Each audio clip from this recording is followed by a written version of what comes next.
Queria que você abrisse sua Bíblia comigo em Mateus, no capítulo 11. Mateus, no capítulo 11. A gente vai ler a partir do versículo 2. Mateus 11, a partir do verso 2. Você pode se colocar de pé em reverência à palavra do Senhor. Você pode dar um glória a Deus aí também? Aleluia! Parece que eu estou na igreja, não é pentecostal, gente? Vamos dar glória aí, falar em mistério. Aleluia! Vamos lá? Ora, quando João ouviu na prisão sobre as obras de Cristo, ele enviou 2 dos seus discípulos e disse-lhe: És tu aquele que havia de vir ou aguardamos outro? E Jesus respondendo disse: Vai e mostra a João de novo as coisas que vocês estão ouvindo e vendo. Os cegos recebem as visões, o coxo anda, os leprosos são purificados, e os surdos ouvem, os mortos são ressuscitados, e aos pobres é pregado o evangelho, e abençoado é aquele que não se ofender em mim. E partindo eles, começou Jesus a dizer às multidões a respeito de João: O que vocês foram ver no deserto? Uma cana agitada pelo vento? Mas o que foram ver? Um homem trajado de roupas finas? Eis os que vestem de roupas finas estão na casa dos reis. Mas o que vocês foram ver? Um profeta? Sim, e muito mais que um profeta, porque este é aquele de quem está escrito: Eis que diante da tua face eu envio o meu mensageiro, que preparará diante de ti o teu caminho. Na verdade vos digo, dentre os nascidos de mulher não apareceu um maior do que João Batista. Contudo, aquele que é o menor no reino do céu é maior do que ele. E desde o dia que João Batista até agora, até o tempo de Jesus, o reino do céu sofre violência e os violentos o tomam pela força. Pois todos os profetas e a lei profetizaram até João.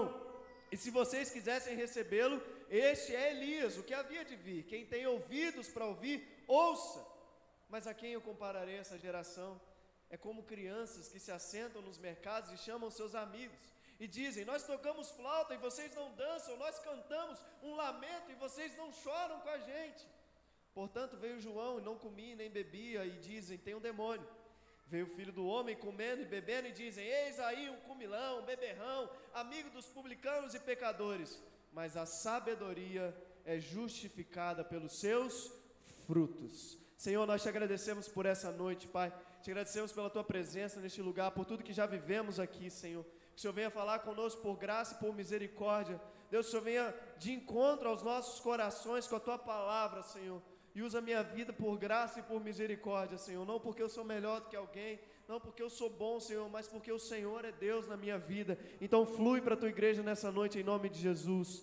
Amém e amém. Antes de eu pregar, eu queria honrar primeiro a vida dessa igreja, através do nosso pastor José Alves. Essa igreja que há 23 anos, ela foi estabelecida nessa cidade. Eu que cheguei aqui com 4 anos de idade, e essa igreja me viu crescer, essa igreja me viu exercer o ministério, e no momento que eu mais precisei dessa igreja, essa igreja deixou de ser igreja para mim e se tornou minha família. Essa igreja me abraçou, essa igreja me levantou, e se eu estou aqui hoje, é porque Deus colocou na vida do pastor José Alves um amor genuíno por almas, que foi transmitido a essa casa. Então eu quero honrar essa casa. Eu queria que você desse uma salva de palmas para o Senhor, pela vida do nosso pastor José Alves, da nossa pastora Dilma, e dessa casa espiritual que nós temos a oportunidade de ser parte. Quero honrar também nessa noite todas as mamães, cadê as mamães? Que Deus abençoe vocês, feliz Dia das Mães, em especial as 2 mamães que eu tenho na minha vida, minha mãe, que é a mulher que eu tenho como exemplo de mulher virtuosa, e a minha esposa, que me faz querer ser um pai melhor para o Tito, porque eu sei que a melhor mãe do mundo o Tito já vai ter. Então eu tenho que nivelar isso aí para o Tito. Ele não pode ter uma mãe muito boa e um pai mais ou menos. Então você me faz querer ser um pai melhor. Quero honrar sua vida nessa noite, em nome de Jesus. Amém? Dá mais um aplauso aí, enquanto eu bebo água. Chamei minha mensagem nessa noite de babou o pique. Não tem quando você é criança, que aí vocês estão brincando e alguém que não quer brincar mais, ele começa a babar o pique, começa a estragar a brincadeira de todo mundo. Ele se irritou com alguma coisa, ou ele ia perder o jogo, eu não sei. Tem uma vez quando eu era criança, a gente brincava de pique-lata, que a gente chamava. Tem as pessoas que chamam de pique-lito, que é igual, que é um pique-esconde, mas você rebate na lata, no litro de de refrigerante, né? Um refri 2 litros com areia dentro, e aí você vai lá, 1, 2, 3 fulano, 1, 2, 3 e tal, e esse litro fica dentro do círculo. E aí do nada pode vir alguém que está escondido e chutar esse litro, porque aí todo mundo que foi achado pode se esconder de novo. E aí a pessoa que está procurando vai lá, pega, tem que botar o litro de volta. E um dia eu fui o primeiro a ser pego, no Pique Lata, e tinha umas 495 crianças brincando. Falei, meu Deus, só vou brincar em 2022, né? De novo. Eu estava lá esperando, eu falei, quer saber, eu vou babar o pique. Eu fui naquela lata, mas eu chutei aquela lata com um gosto tão grande. E quando eu chutei aquela lata, todo mundo, babou o pique, babou o pique. Que as crianças gostam de, um começa a gritar, todo mundo começa a gritar também. Meu irmão também era desse. Felipe é marmanjão agora, mas quando ele era criança, começava a perder. Ele que era o dono da bola, sempre pegava a bola, dá minha bola, vou embora, dá minha bola. Babava o pique de todo mundo. E o que Jesus está comparando, essa geração que ele está, é com uma galera que baba o pique. Porque as crianças estão brincando e os amigos estão lá, não querem se envolver com essa brincadeira. São pessoas que não se envolvem no reino, mas ao mesmo tempo querem ter voz no reino. Pessoas que querem babar o pique do reino, né? Mas não querem se envolver na brincadeira, não querem se envolver ou na seriedade, né? Que é o reino de Deus. E esse texto começa com João Batista. João Batista, ele vem anunciar o caminho. Ele vem com a mensagem de que se arrependam, porque o reino dos céus está próximo. Então ele tem aquela mensagem dura, raça de víboras, vocês têm que tudo se arrepender, vocês são um bando de pecador mesmo. E aí as pessoas iam ver João Batista pregando no deserto, e João Batista ele jejuava na frente das pessoas, ele só comia mel silvestre e gafanhoto, era aquele sujeito esquisito, aquele sujeito que ninguém queria muito perto, e ele veio anunciando o reino de Deus.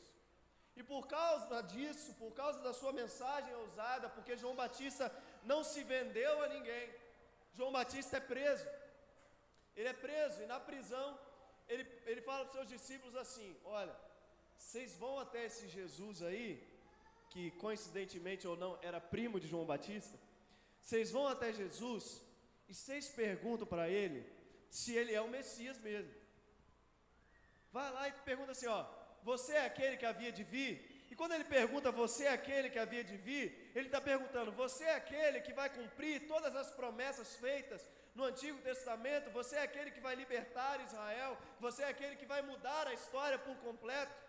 E muitos teólogos, quando eu estudava, eu vi que os teólogos são quase unânimes a dizer que isso foi uma falta de crença de João Batista em Jesus.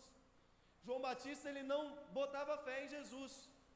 Mas eu com a minha pequenez, eu sendo pequeno como eu sou dentro do mundo cristão, eu quero discordar de 99% dos teólogos. Eu não acho que João Batista estava duvidando que Jesus era o Messias, porque você não vai preso por uma mensagem que você duvida. Você não vai até o fim e é decapitado por algo que você não tem certeza que é verdade. Você não faz as declarações que João Batista fez em público, quando Jesus chega para ser batizado e ele diz, eis aí o Cordeiro de Deus que tira o pecado do mundo. Você não faz uma declaração dessa com dúvida no coração. Você não diz, convém que ele cresça e que eu diminua, tendo dúvida no seu coração. O que eu acredito que João Batista queria, a resposta que eu acredito que João Batista queria ao perguntar se Jesus era o Messias, era se ele havia cumprido o seu propósito. João Batista, ele era muito claro quanto ao seu propósito. Certa vez seus discípulos chegam para ele e falam assim, João, esse Jesus aí está batizando mais gente que você, está atraindo mais multidões que você, e ele diz assim, eu não sou noivo, eu sou amigo do noivo. João Batista sabia até onde o propósito dele ia, e muitas vezes na nossa vida com Deus a gente precisa conhecer e saber até onde o nosso propósito vai, porque às vezes você quer pregar aqui na frente, mas o que Deus quer para você é que você fique na equipe de recepção. Você acredita que pessoas podem se converter ao botarem o pé para dentro daquela porta através de um abraço que você vai dar nelas? Às vezes o propósito que Deus tem para você é manter o banheiro da igreja limpo, mas você quer cantar no louvor. E aqui a gente pode fazer um culto lindo, um louvor afinado e maravilhoso, e a pessoa ir embora da igreja e falar assim: eu nunca mais volto naquela igreja. Que igreja porca, banheiro sujo. Porque você não está cumprindo o seu propósito. João Batista sabia exatamente até onde ele tinha que ir. E quando ele manda os seus discípulos perguntarem para Jesus se ele de fato era o Messias, o que ele está querendo saber? Eu quero saber se eu cumpri o meu propósito. E o propósito de João Batista se cumpre em Jesus. Muitas vezes a gente pensa que o nosso propósito ele vai se cumprir numa casa nova. Muitas vezes a gente pensa que o propósito da nossa vida vai se cumprir quando a gente passar no vestibular. Muita gente pensa que o propósito da nossa vida vai se cumprir quando a gente tiver uma família abençoada, quando a gente casar, quando a gente tiver filho. Mas o propósito da nossa vida, ele se cumpre em Jesus. Ele não se cumpre em outro lugar senão em Jesus. E aí ontem o pastor Carlos Adenei deu uma aula sensacional de Antigo Testamento, e ele contando a história de Paulo em Atos dos Apóstolos, em que Paulo está preso em Jerusalém, e Jesus fala assim: Paulo, coragem, porque você vai para Roma, e lá eles vão fazer a mesma coisa com você. Só que Paulo ele vai com prazer a Roma, porque enquanto o governador queria soltá-lo, ele apela para Roma, e aí o governador de Jerusalém fala assim: Paulo, eu ia te soltar. Só que Paulo não queria ser solto, ele queria ir para Roma, porque ele sabia que era melhor estar preso com Jesus do que livre sem ele. Era melhor estar na prisão sendo açoitado, mas com a presença de Deus, do que livre sem ele, porque o propósito de Paulo não se cumpria na sua liberdade, o propósito de Paulo se cumpria em Jesus. E o propósito da nossa vida deve sempre se cumprir em Cristo. Qual é o propósito de Deus na sua vida? Você tem apontado as pessoas para Ele, você tem pregado o reino de Deus, porque o propósito da sua vida só vai ser cumprido quando você conseguir chegar à imagem e semelhança de Cristo.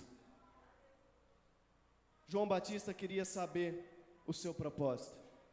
E aí Jesus, ele fala assim: olha, vocês vão para ele e falam, ó, seguinte, os cegos veem, os coxos andam, os mudos falam, os surdos voltam a ouvir, o evangelho é pregado aos pobres, os mortos ressuscitam. E aí quando os discípulos vão embora, ele começa a testemunhar de João Batista, e ele diz assim, ó: dentre os nascidos de mulher, ninguém é maior do que João Batista. É o testemunho que ele dá sobre João Batista, que dentre os nascidos de mulher, ninguém é maior que ele. E a grande ironia dessa declaração de Jesus é que João Batista, ele nunca almejou ser grande, mas ele foi o maior dentre os nascidos de mulher. Quando perguntam para ele sobre o Cristo, ele diz: convém que ele cresça e que eu diminua. Quanto mais a gente busca grandeza, menor no reino a gente é. Quanto mais a gente busca se diminuir, maior no reino a gente é. E é por isso que Jesus completa dizendo que o menor no reino é maior que João Batista, porque enquanto João Batista apontava para a chegada do reino, o reino já habita em nós. Enquanto João Batista apontava para um reino que viria, nós estamos vivendo um reino que já veio e que já se cumpriu em Jesus, e o menor desse reino é maior do que todos os homens da terra. E Jesus continua no versículo 12 dizendo: desde os dias de João Batista até agora, o reino dos céus sofre com violência e é tomado pela força. Esse talvez seja o texto mais mal interpretado da Bíblia, porque a gente tem preguiça de ler a Bíblia. A gente ouve um pregador falando: o reino dos céus é tomado à força. Opa, o reino dos céus é tomado à força. Então vamos lá, o reino dos céus é tomado. E a gente sai pregando isso em todo lugar, que o reino do céu é tomado à força. E aí qualquer coisa que a pessoa fala, o reino do céu é tomado à força. Qualquer coisa que acontece, o reino do céu é tomado à força. Mas olha só o que Jesus está falando. Desde o dia de João Batista até agora, até o momento que Jesus está falando, o reino do céu é tomado à força. E por que Jesus fala isso? Jesus não foi o único que surgiu se dizendo Messias. Dentro da história do povo de Israel, nós tivemos vários movimentos messiânicos. Talvez o mais marcante seja a revolta dos Macabeus, em que eles, liderados por Judas Macabeus, se revoltaram contra o Império Romano. Mas o que todas esses movimentos que surgiam tinham em comum é que todos eles tentavam conquistar o reino dos céus à força, através da guerra. Todos eles se levantavam com armas, escudos e lanças para tomar o reino dos céus à força. É por isso que, quando João Batista pergunta se Jesus é o Messias de fato, porque vários movimentos messiânicos já haviam surgido, Jesus ele fala assim: João, os cegos veem, os coxos andam, o evangelho é pregado aos pobres, os mortos ressuscitam. Porque se Jesus não fosse o Messias, e João Batista sabia disso, a resposta de Jesus seria: eu estou levantando um exército para tomar o reino à força.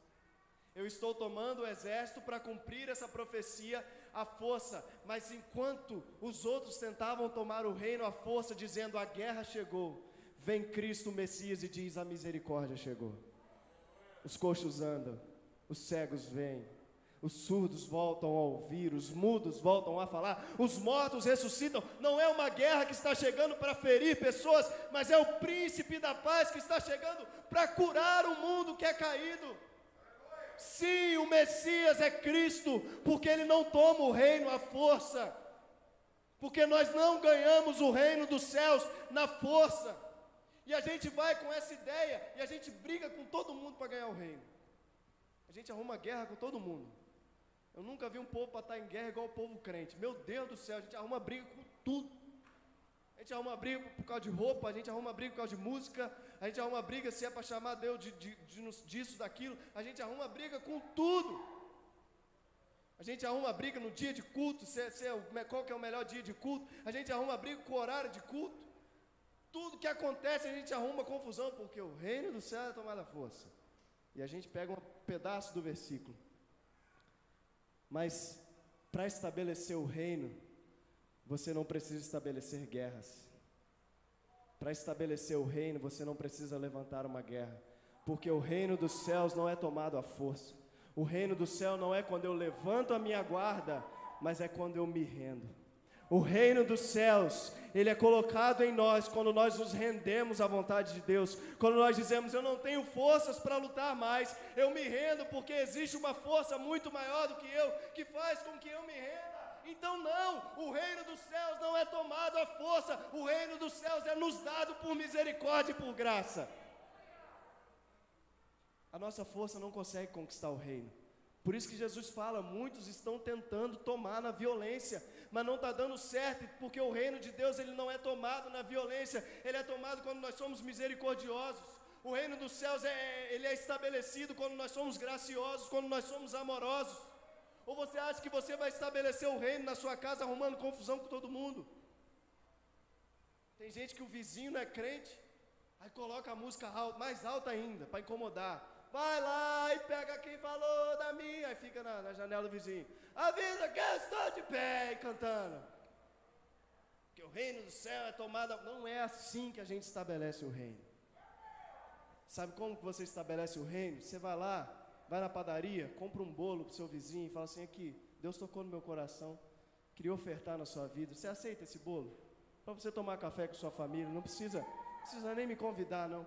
É quando o seu vizinho te convida para a festa do filhinho dele, e você sabe que lá eles não são crentes, eles não vão viver pelos seus princípios, mas você vai lá com um sorriso, dá boa noite para todo mundo, você vai lá, conversa, interage, você vai lá e está disponível para o que ele precisa.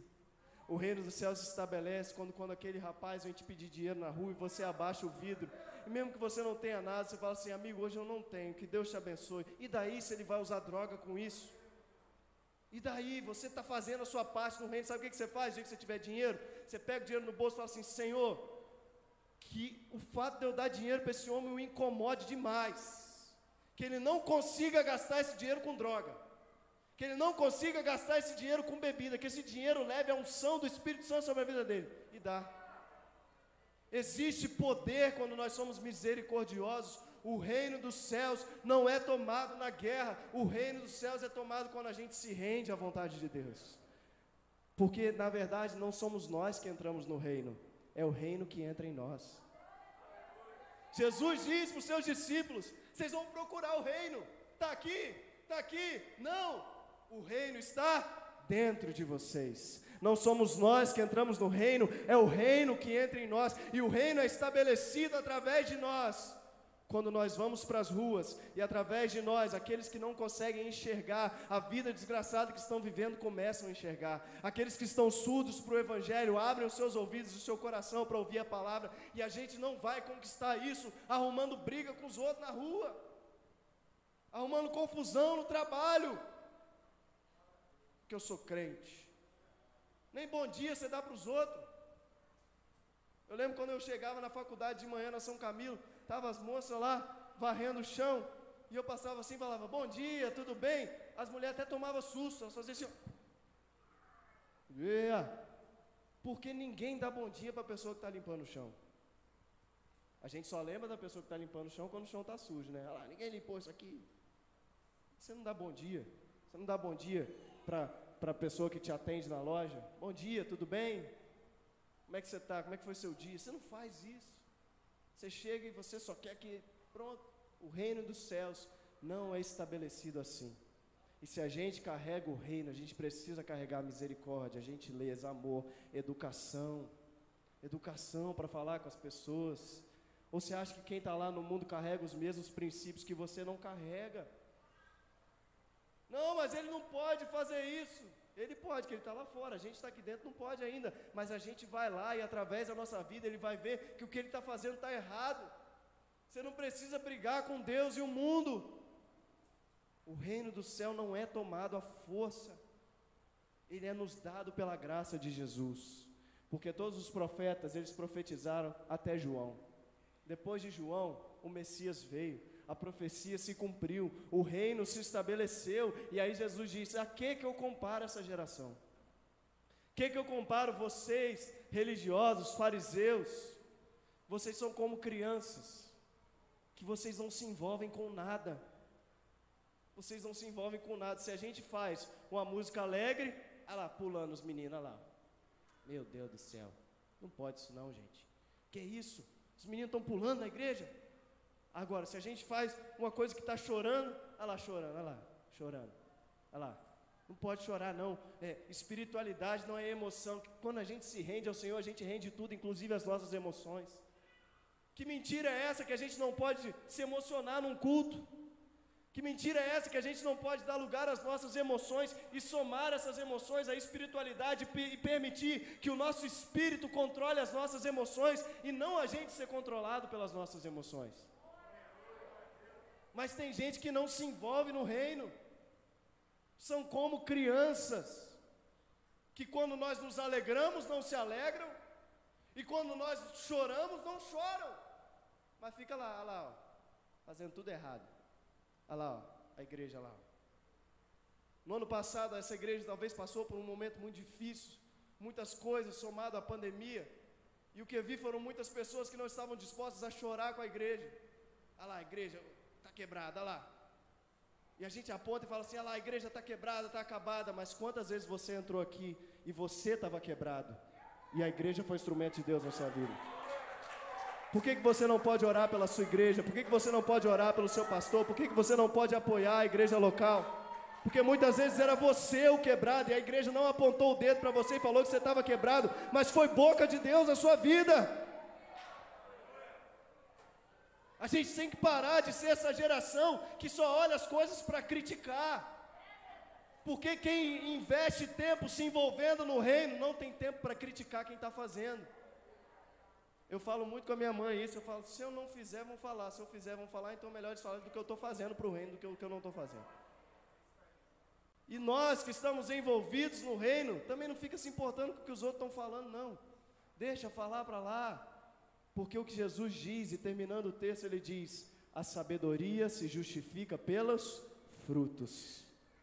As pessoas podem discordar de você, as pessoas podem discordar do seu estilo, do jeito que você prega, do jeito que você se veste, do jeito que você cumprimenta, as pessoas podem discordar do jeito que você canta, as pessoas podem discordar de tudo, mas elas não podem negar os frutos que Deus gera através da sua vida. Elas não podem negar aquilo que Deus está fazendo através de você. Então, a gente está vivendo uma geração que não se envolve, que não sente nada, que foi tão mergulhada na religiosidade, que a doutrina se tornou maior do que o amor ao próximo. que a crítica se tornou maior do que a vontade de ajudar. Eu não sei vocês, mas ao invés de ser crítico de culinária, eu preferia criar alguma coisa e cozinhar alguma coisa. Ao invés de ser crítico de cinema, eu preferia ser um cineasta, porque eu prefiro ser o tipo de gente que passa tempo se envolvendo e não criticando. Que a gente seja a igreja que se envolve e não critica. Que a gente seja a igreja que esteja tão mergulhada no reino de Deus, que a gente não vai ter tempo de olhar para o lado para falar da igreja do outro. Eu lembro assim que eu comecei a reunir a liderança da RA, toda reunião eu falava para os meninos, a gente não está aqui para falar mal da igreja de ninguém. A gente está aqui para falar da nossa igreja, o que a gente pode fazer para o reino. Porque esse tem que ser o foco. Porque a nossa geração é essa, é a geração do cancelamento, né? Que até fizeram lá com a menina do Big Brother, aquela que canta, como é que é o nome dela? Que saiu com não sei quantos % dos votos. Não lembro não. Carol Conká, como é que pega os irmãos que assistem Big Brother, viu? Cadê? Aí cancela a pessoa. Aí a gente, não, tá cancelado. Aí discorda de um negócio, acabou pra mim. A gente não sente mais a dor do outro. A gente não tem misericórdia do outro. Aí vem um pastor e fala uma coisa errada num vídeo no YouTube, alguém corta e joga na internet, a gente, lá, herege, não sei o que, e a gente não se importa com o que ele está passando dentro de casa. Talvez ele falou aquilo num momento e ele errou, e ele está sofrendo por causa daquilo, e ao invés da gente estender a mão, a gente aponta o dedo. A gente é como essa geração, que quando se alegra critica e quando chora critica. E o que Jesus está dizendo é, tem gente que vai se alegrar pelo reino e vai celebrar o reino, e está tudo bem. Tem gente que vai chorar pelo reino, e está tudo bem. Não está errado nenhum nem outro. Tem gente que acha que o reino só vai ser estabelecido no sofrimento. Não, é só chorando, chorando, chorando. Não, o reino também é estabelecido nos momentos de alegria. Jesus estabelece o reino num casamento em Caná da Galileia, mas Jesus também estabelece o reino, alguns capítulos depois, na vida de uma mulher que estava chorando e sofrendo lá no poço de Samaria. O reino é estabelecido nos melhores e nos piores momentos, na alegria e na tristeza. E a sabedoria da sua vida, ela vai ser provada pelos frutos que você gerar pelo reino. Não é por nada além dos seus frutos. E uma frase que Deus me deu e que rege o meu ministério é que contra frutos não há argumentos. As pessoas podem te criticar por tudo, elas só não podem negar aquilo que Deus está fazendo na sua vida. Então, um conselho que eu dou para nós como igreja, vamos nos envolver no reino. Não vamos ser daqueles que criticam e babam o pique, mas vamos ser daqueles que brincam com quem brinca, se alegra com quem se alegra e choram com os que choram, e lamentam com os que choram, e vai visitar o irmão que está doente, vai ajudar o irmão que perdeu alguém, vai se alegrar com o irmão que está casando, vai se alegrar com o irmão que conseguiu um emprego novo, vai sair para comer uma pizza com alguém que se envolve na vida das pessoas, e não fica assim, lá no emprego novo, lá, vai durar 3 meses, e lá o casamento do outro, lá, do 1 ano e meio, e olha lá o outro lá, coitado. Não. O reino não é isso. Porque a gente vai viver a vida inteira criticando os outros, e aí a gente vai ficar criticando os outros no inferno. É isso que você quer para a sua vida? Não, vamos se envolver no reino de Deus. Vamos se envolver no reino. E quando o reino começar a tomar conta de nós, aquilo que está certo em nós vai fluir e vai corrigir o que está de errado nos outros. Não precisa ficar apontando o erro de ninguém, não. Apenas seja o correto. Porque as pessoas vão olhar para você, vão ver Jesus e vão se arrepender. Porque a sabedoria, ela não se prova pelo discurso, ela não se prova pela crítica, ela não se prova por nada, senão pelos frutos. Amém? Vamos orar nessa noite? Em nome de Jesus. Eu acho que já deu meu tempo, Jesus. Se coloque de pé nessa noite, queria chamar os meninos do louvor.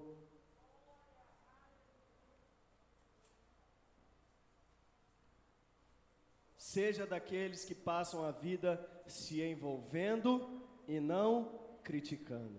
Se envolva no reino, irmão. Você vai ver que quando você se envolver no reino, se envolver na igreja, falar, de que vocês precisam de mim aí? O que vocês precisam? Você vai ver que quando você começar a se envolver, tudo vai mudar na sua vida. Eu me lembro quando eu comecei a frequentar a igreja Hillsong na Austrália, eu não queria me envolver com nada, porque eu era preconceituoso, eu era desses que apontava o dedo. Até que Deus tratou comigo e eu decidi me envolver na cultura da igreja. E eu percebi como que na cultura deles, do jeito deles, eles estão alcançando milhares e milhares de pessoas no mundo. E eu não estava sendo parte disso porque eu era chato. Simplesmente por isso. Não é porque eu era mais espiritual, melhor do que ninguém, sabia mais não. É só porque eu era chato. Às vezes você acha que você é mais espiritual, você só é chato mesmo. Você só é enjoado, cri-cri com tudo. Então vamos ser gente que se envolve e não critica. Vou pedir para o nosso pastor orar para a gente encerrar esse primeiro culto.